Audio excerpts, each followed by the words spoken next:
pimps don't care, we do. And it's just a very simple message letting everyone know that there is someone that cares about them, even if they feel there's no one there for them. Now, it's been getting a lot of feedback, Correct. good and bad, but folks are learning more about what trafficking really is. Yeah, even like they say, bad press is still press, and it's getting the word out there. Even if people think it's a joke, someone might be able to see it, call for help, and that's saving at least 1, 2, or 3 lives. Tell me what you do exactly there at the organization. Perfect. So I am the outreach coordinator, and I'm also a case manager. I go out into the community, go to different events, high schools, trying to bring awareness, letting the youth, the young people know that there is help, even if they don't need it, someone that they know might need it. I am also on the hotline. We have a 24/7 hotline, and we answer calls directly from youth that need help, youth in crisis, just trying to find a way to get them out of their current situation and get them to a safer, better place. When we think of human trafficking, sex trafficking, we think they're two different things. Sometimes we don't really know what the definition is. And we hear about a child missing, we immediately go straight trafficking. But that may not necessarily be the case. What is the difference between trafficking and sex trafficking, human trafficking? I know they use the word pimp and trafficker interchangeably. Is that right? Yeah, so when we look at human trafficking, think of an umbrella. Underneath that umbrella, so human trafficking is the umbrella. Underneath that umbrella is you have labor trafficking and you have sex trafficking. So labor trafficking would be making someone work under the conditions of force, fraud, or coercion. And when we talk about sex trafficking, again, we're talking about commercial sex, so prostitution. And again, that's force, fraud, or coercion. But understand that labor trafficking and sex trafficking can cross-pollinate. So when we have, missing African-American girls is a huge issue across the United States. But I also have to add that there are a lot of missing Native American girls as well. Now, all of it does not have to be human trafficking related. They could be missing for other unexplained reasons. But I think what we need to understand here is that even if they're a runaway, even if they are out there, it puts them at risk of meeting a trafficker. And when we talk about traffickers, I know that when I'm speaking, I will use pimp and trafficker interchangeably, but they're one and the same. So that's important to know as well. And a trafficker, it could be a family member. It could be someone that they know. 9 times out of 10, victims of human sex trafficking, they know their abuser. They know their trafficker. Again, it could be familial. It could be someone that might be a boyfriend. It might be a girlfriend. It might even be someone that they see as a friend. So it's usually someone that they trusted. We often hear about the guy that drives up in the white van and kidnaps. And we think it's like that. It's so salacious like that. Oh, they snatched him, but it's not necessarily like that. And that can happen, but it's like 1% of the time. So the scary part about this all is that it's usually going to be someone that they know. Wow. Carla, when you are there, you taking the young ladies in or the women in, what are the stories that you're getting? How are they getting into this? Are they runaways or were they missing? Or how are you finding young people? It's a little bit of both. Like Dr. Powell said, it's usually someone that they know and that they trust. They really think that they're going to have a better life running away with this person. Other times it is, I don't like my home life. I don't appreciate what's being said to me, how people are treating me. I'm going to run away and build my own quote unquote better life. And they usually go under the guise that they will find that better life, and then things just go left and right, and it's not what they envisioned. It's not that beautiful story that's being plastered all over social media nowadays. It's definitely something that can be very dangerous, especially when no one's there to pull you out when you need the help. When we talk about it, we like you said, it's not the person that's pulling up in the van, but they are like right in our homes and we don't really understand. This phone, these cell phones, these computers, these gamings that they're doing, they are getting inside whether we know it or not. Whether we're letting strangers in our house each and every time a young person has a phone. You were saying that gaming is a big way that these predators are reaching our young people. So, when we look at a telephone, when we look at the computer, we need to really understand that is a gateway of letting strangers into our home. So we are not only talking about human trafficking here, but we're also talking about pedophilia. So pedophiles, that's their way also of reaching our children.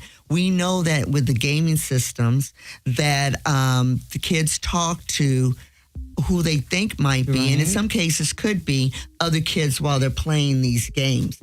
Well, predators will always find a way to talk to our kids, and they have found the internet of being that way. So they'll present themselves as being the same age as that child, find ways to meet with them. And the reality is it's the 40-year-old that's in the basement. So we have to be really clear in terms of setting boundaries when it comes to the gaming systems, when it comes to who are they talking to on social media, because traffickers will also will use social media platforms as a way to recruit. It's kind of interesting. I think that our generation has done a great job of telling our kids don't talk to strangers. Right. So they won't talk to somebody that drives up to them. But if you ask them who are they talking to online, they'll say my friend. So they're a little bit more comfortable. And especially with the gaming systems and these social media sites, they feel more comfortable that these people are their friends. And so I think that lessons learned in terms of setting those boundaries when it comes to our kids and social media and gaming. How do we as parents and people that care, how do we know that something's going on? Is it the secrecy? Do they not want to, kids are, they go off at their phones. How can we tell that our young person is vulnerable? What kind of signs are we looking for, Carla? Definitely being closed off from parents, not feeling like they're able to talk to them is usually a bad sign. They might already be kind of manipulated by whoever their trafficker wants to be. And they won't tell parent, hey, I'm going out with so-and-so. They're really going somewhere else. If, tracking iPhones nowadays is very important, they might turn their location off, end up going somewhere in the middle of the night. People still sneak out, and that's still a problem. Wow. When we hear about the stories of our young people being missing, especially when it comes to Black women, Black girls, we're not getting the kind of media attention. People aren't jumping in, in full charge looking for them. And we talk about the Ebony Alert, which I think is simply amazing. Former Senator Steve Bradford was able to get this implemented where we have something specifically for Black and brown people that are come up missing. Is that helping? Does that help? Does that help with law enforcement? First, Sergeant Joseph. Well, it does. It does, but if I just put the law enforcement spin on it, and I'm just being real. I want to make sure that our experts are heard, so they can get a real take. Because I can give you what we do, when it comes to mixing people and people of color. We're going to do our job. We're going to, if they're under 12, we're going to do an alert. Right. We're going to make our notifications. We're going to send K9 out if it's critical missing. If it's a standard missing, we're going to check the boxes and make those notifications to the hospital. That's not all the sexy stuff that you guys see, so it's just almost better to hear what the experts have to say, because we're always going to do our due diligence, but it's not, this information that we have here, I think, is just so much stronger. Stronger that you can get this. It's deeper. And I think you're so spot on. And two things that you said, that if they are considered to be a standard missing, or if they're considered to be a critical missing under the age of 12, right? But if you have that 15-year-old that might be missing and they chalk them up just as a runaway, then it's not going to be an all hands on deck in order to find them. And sometimes, and I'm not saying all the time, but sometimes that person at the desk might just see them as a runaway and not pull all stops. And that's the disproportionate part that they're seeing when it comes to African American girls. And that's why I want our law enforcement officers listening. I just want you to hear from the expert as to what we need to do better. I know plenty of officers they go above and beyond. We can name some right up at the top of the bat in the Skid Row area that are doing incredible things out there. But for the ones that may not see it, like any other job, you have your guys that go above and beyond. You have the guys that do the bare minimum. This isn't the time to do the bare minimum. When you hear, what if it's your child that's missing? This is not a spanking. This is not a criticism. This is just me sitting here listening to the experts as to how we can do better, right? So, and you're absolutely right, because when we hear the word runaway, we just figure, okay, they're gone on their own. They'll figure it out and come back home. When we say someone is missing, that sounds more urgent. Right. Yeah. And so taking the language from runaway to missing makes it more urgent. And the Ebony Alert was aimed to bridge that severe racial disparities in terms of unexplained disappearance of African American girls, and treated every last one of them as a critical missing. There's a 15-year-old missing right now out of Southeast Division, so which puts them in danger. So we need to really go out and find those girls. And I would like to say that Officer Joseph is one of those officers, those LAPD officers, and there are so many that really care about the community. I mean, really care about the community. So now that you said that, I can throw my little spin on it. If you remember my Trish Richardson back in I do very 2000. much so. I felt so impassionate about that one because we get media missing. As soon as it gets to us in media relations, and I was working media at the time, we have to put out a press release, And I wanted to make sure that I put out one of the first press releases for my Trish Richardson. And I wanted to make sure he was just more than just a missing, So, I got a chance to talk to the detective and the family, and we were able to put down that she was a college student, just everything, just to help get the ball rolling along with the sheriffs.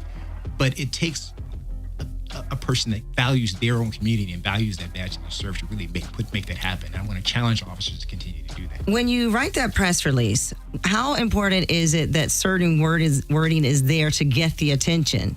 So, we talk about the Ebony Alert and we talk about that. What kind of verbiage needs to be in that from your perspective, Dr. Powell? What do you think needs to be said? I think whenever we're doing any type of press release or putting that information out there, I think, and I hate to say this, but I'm going to say it. Sometimes you have to put in extra wording when it is a girl of color or a boy of color, because the same things happen. So this is gender neutral. But we need to put in things. If you put in there that it's a college student, oh my goodness, that means that we've got to go look for them. It's a shame that we have to do that, but sometimes information like that can really help medication, to that humanize kind of stuff. who that like? person is. I think it's extremely important, and that's kind of what gets people moving. And the other thing that I just wanted to say very quickly is that we have to understand that when we're talking about human trafficking, especially human sex trafficking, 40 to 50% of victims nationwide are African American girls. It also happens to boys as well. But I just want our listeners to really understand the implication and how hard it hits the African American community. When we talk about this, I have Lisa from Anaheim. She called in. She wants to know more about Figueroa Corridor. We put that in there about it being the most notorious in the country for trafficking. It's right here in our backyard. Tell us more about this area and what's happening over there. So Figueroa, anywhere from Gage to all the way up to Imperial Highway. So we're talking about what 15, 16, 20 blocks? It's not, right. We're not talking about a large distance. When you go out to Figueroa, and you're absolutely right, it is the most notorious, we call it in the streets, it's called the Blade, prostitution track. It is notorious in the United States. You will see young girls out there, and I am not exaggerating. You'll see anywhere between 30 to 60 girls out there. And again, they're looking younger and younger. But the important thing to understand is that if you ever go down there, what you're experiencing and what you're viewing is human trafficking in action, because 80% of those on Figueroa is it's human trafficking. It's pimp-driven prostitution. I would like to also say that not everyone in prostitution is a victim of human trafficking, but every victim of human trafficking is in prostitution. But sometimes people have to make a decision when there's no other decision to be made. When you see the adults out there, the average age of entry for human trafficking is between the ages of 12 and 14 years old, 11 years old for African American girls. So when we take into that perspective and we see the 23-year-old out there, conceivably she has been out there in that life since she was 13 years old. And so that needs to be She knows nothing else at this time. Absolutely. If she has an arrest record, she can't find a job. If she has a trafficker, she probably, and I am not kidding, it's probably because remember 12 to 14, you're in middle school. She probably stopped going to school, so she's not educated. And so now she wants to get out of that life, but where is she going to find a job? And that's where programs like Children of the Night, like Forgotten Children, RDS, Saving Innocence, Zoe International, that's where those organizations, these are Southern California, LA organizations, that come in to be able to help to repair a life of an innocence that's been lost. We talk about the Stockholm Syndrome, Carla. You were saying, we're talking in our green room about how some of these young ladies don't even realize that they are victims. Yeah, we had a case where a very, very young 14-year-old lady was picked up off of Figueroa, and we had to let her know, you are a victim of human trafficking. And she said, trafficking? What is that? And it's just, they don't see the reality of how they're getting manipulated by these abusers, because that's what they're doing, coercing them, giving them false prophecies, a false life. They don't know the reality of what's going on. And as Dr. Powell said, they start very young and they just end up doing the same thing because they have nowhere else to turn. And there's just different avenues that they can take that they don't even know exist. There are so many resources out there, different programs that they can call out and see how they can get the helping hand that they need. Our program, Children of the Night, does have a GED program that's completely online. And some people might think, oh, it's just a GED. But for these young ladies that did not have any other door to go to, that GED is life-changing. It can open doors to work, to trade school, to college, to just starting a regular life where they're able to start a family one day maybe. How difficult is it to pull them away, though, from the trafficker, the pimp? Like, is it, do you guys run into the conflict? Like, do you guys get into it with these people? Or I'm sure they're not letting them leave easily. They are very upset, especially with these new billboards that are coming out. It is the case sometimes that these girls ask for help. These young people are asking for help. And then once they see it's not easy to just switch my life over like that, they'll go running back until something worse happens. They get bruises, they get beat up, their leg is broken, they need to be sent to the hospital. That's when they actually see, like, no, this is not a path that I can continue to take for the rest of my life. And it's really unfortunate that it takes something so grave, so dangerous for them to kind of open their eyes and see there are ways to get out of that life. Family, we have to pay our attention to our young people, our young women, and boys. And boys, because boys are trafficked just as much, right? And with the boys, it goes, usually boys, first of all, victims of human trafficking, just like she was saying, they don't self-identify.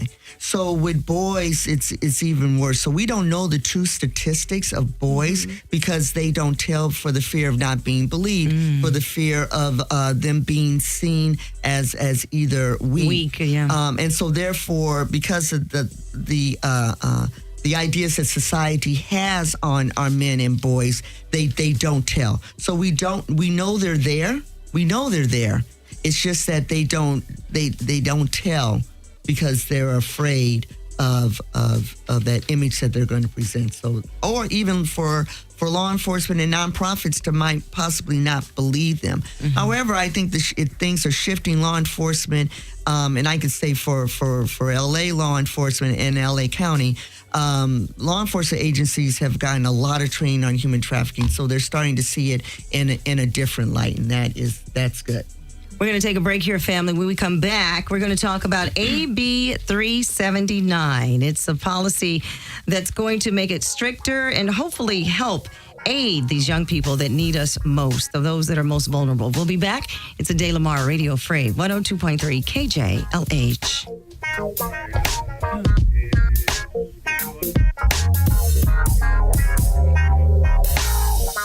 You're listening to the Steve Harvey Morning Show. Are you tired of paying dealership prices for your car maintenance? Then Lex Service has got you covered with 5-star service at much better prices than the dealership. Lex Service is a full-service auto repair maintenance shop specializing in Japanese cars. Bring your Lexus, Toyota, Infiniti, Acura, Honda, and more. Let Lex Service's ASC certified mechanics deliver on their promise of outstanding service. And if you're in need of extended car repairs, Lex Service offers free loaner cars. Plus, enjoy free Wi-Fi while you wait. For an affordable maintenance option, ask about the $49.99 mini maintenance special. Lex Service is conveniently located in the South Bay, so give them a call at 310-517-0293. That's 310-517-0293. Let Lex Service take care of your car so you can take care of getting to your next destination. What do sadness, loneliness, or grief look like? Truth is, we can't always know. Take no one for granted, starting with yourself. The Los Angeles County Department of Mental Health is committed to your healing, well-being, and to help you reach your full potential. Take action for yourself, for your circle, for your community. Learn more at takeactionla.com. Attention. If you owe money to the IRS, this is an urgent message. The IRS is cracking down by sending out collection letters, garnishing paychecks, seizing bank accounts, and putting liens on homes and businesses. They call it enforced compliance. And you better watch out, because penalties and interest on unpaid taxes compound daily, making it even harder to get out of debt. Don't let tax debt destroy your life. You need to call Optima Tax Relief, America's #1 tax resolution firm. They're experts in taxpayer assistance programs that can save you thousands if you qualify. A+ rated by the Better Business Bureau, Optima's resolved over $1 billion of tax debt for their clients. Let them fight on your behalf, helping to put your tax problems to rest. Call now for a free consultation. Call 800-587-5688. 800-587-5688. 800-587-5688. Optima Tax Relief. Some restrictions apply. For complete details, please visit OptimaTaxRelief.com. I wonder, are you ready? Are you ready? Yes. Are you ready? Yes. No, I want to know, are you ready? Yes. Listen, the California Worship Center is moving to 2 services. That means you can join us at either 9 a.m. or 11 a.m., where we want to bless God and glorify God, and we hope you come and join us at 214 North Maclay Avenue in the city of San Fernando at the California Worship Center. Yes, we're moving to 2 services, 9 a.m. and 11 a.m. Come and praise God with us, bless God with us, and give the devil a black eye. We'll see you on Sunday. The California Worship Center is moving to 2 services. That means you can join us at either 9 a.m. or 11 a.m., where we want to bless God and glorify God, and we hope you come and join us at 214 North Maclay Avenue in the city of San Fernando at the California Worship Center. Yes, we're moving to 2 services, 9 a.m. and 11 a.m. Come and praise God with us, bless God with us, and give the devil a black eye. We'll see you on Sunday. Hey, it's your girl, Shirley Strawberry, and we are you. This is Ron Isley of the Isley Brothers. Hey, this is Marsha Ambrosius. Hey, what's up? This is Eric Benet. We are Radio Free, baby.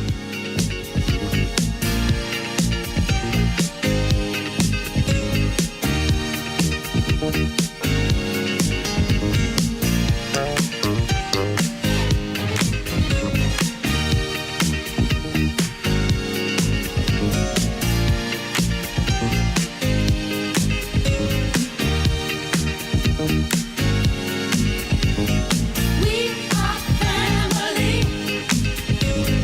I got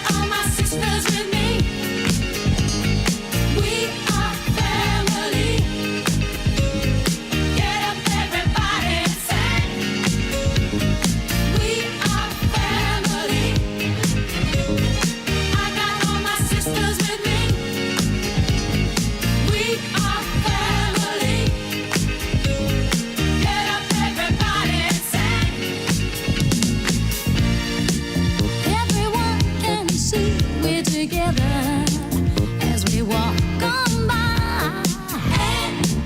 And we fly just like birds of a feather. I won't tell no lie. All of the people around us, they say, can they be that close? Just let me state for the record, we're giving love in a family dose. We are family. Hey, I got all my sisters with me. We are family. Get up, everybody, and sing. Sing it to me. We are family. I got all my sisters with me. We are family. Get up, everybody, and sing. Living life is fun, and we've just begun to get our share of this world's delight. High hopes we have for the future and our goals in sight. We know we don't get depressed. Here's what we call our golden rule. Have faith in you and the things you do. You won't go wrong. Oh no, this is our family jewel. We are family. Sing it to me. I got all my sisters with me. Sing it to me. We are family. I can hear you, guys. Get up, everybody, and sing. We have faith in you and the things you do. Hey, I got all my sisters with me. We are family. Get up, y'all. Get up, everybody, and sing. We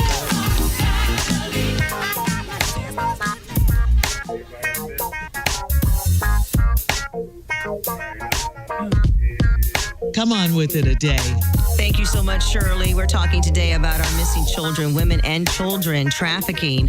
Why we're not getting enough media attention? Why aren't the whistles being blown to bring our loved ones home?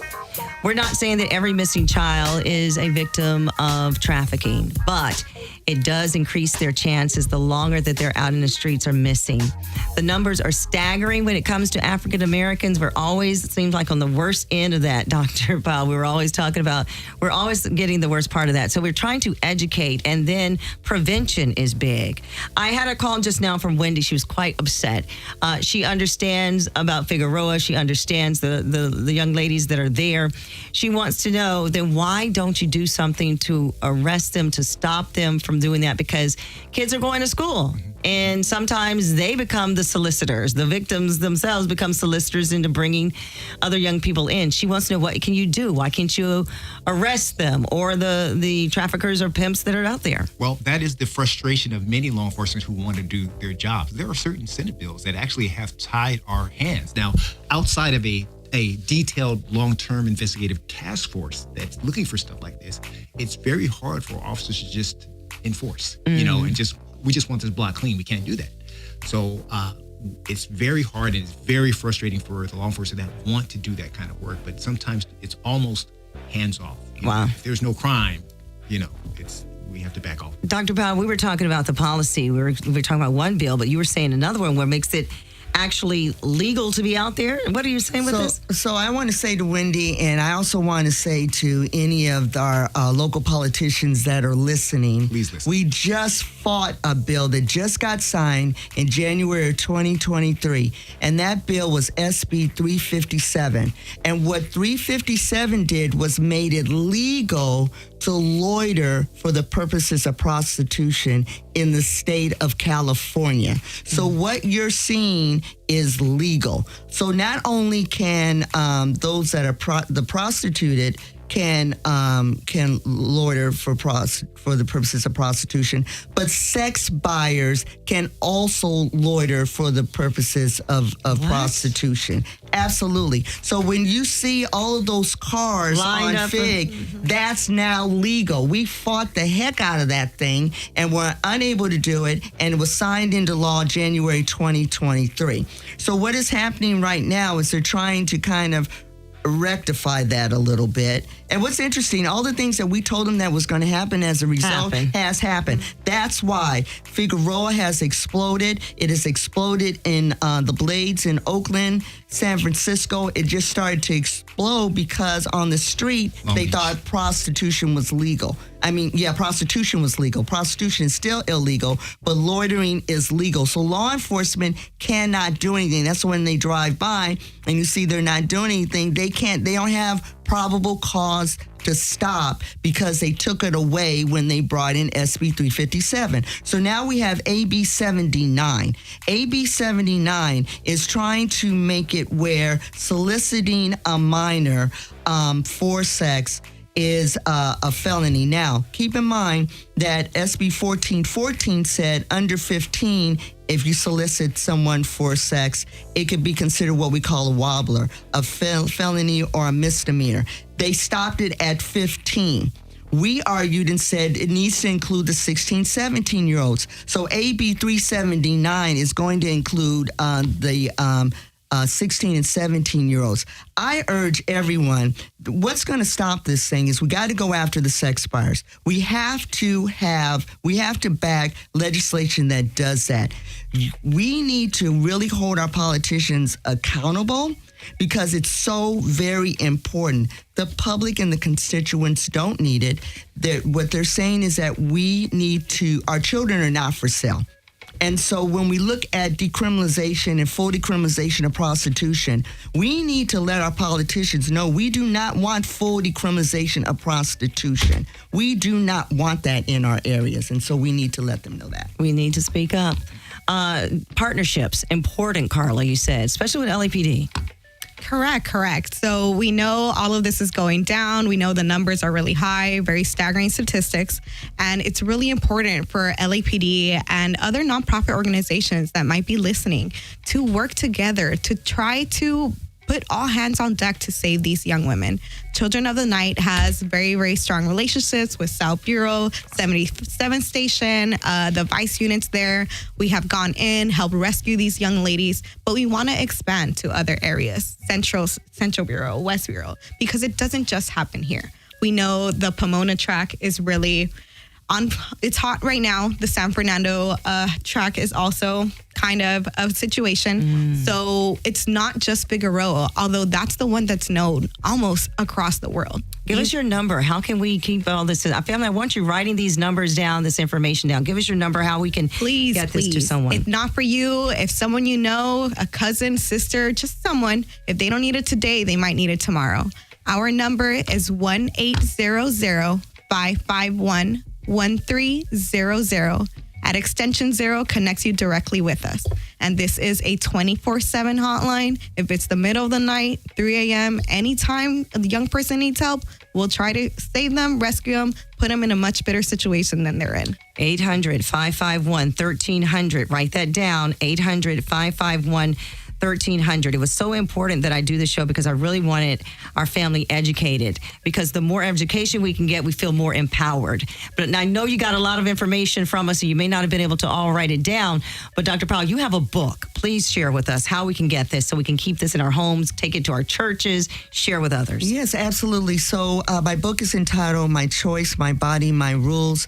It is geared toward middle and high school students for awareness and prevention. And so this book could be used in schools. It could be used in church groups. It also could be actually used as a vehicle or a prompt to talk to our kids, boys and girls. And girls. You're going to give away a few of those books. If you call in at 520-KJLH, we'll give away, how many may we give today? Just give away 5. We'll give away 5 books today where you'll be able to get those and have them. Please share them and buy her book, because this is something that you can put in your church. This is something that you can take to your schools, especially if you're in these teaching from home and charter schools. We've got to educate each other. We've got to. And I'm telling you, I believe if you're hearing this show today, it was meant for you to hear it. It was meant, this is not just like, I just turned on channel. No. Take this information, take it back, educate yourselves, empower yourselves, and save lives. Thank you all for being here with us today. Thank you for doing the show. Thank you. Family, you'll be able to check this out on our live stream, on our YouTube. We'll have everyone's information and contact information there, but we'll be hearing more from them, and I'll be talking more about the young lady that we're trying to bring home. Family, it's Adai Lamar with the Steve Harvey Morning Show right here on your station, 102.3 Radio Free, KJLH.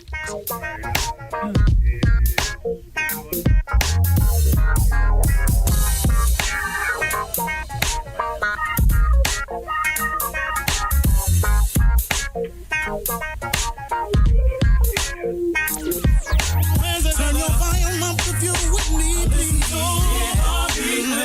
In the morning,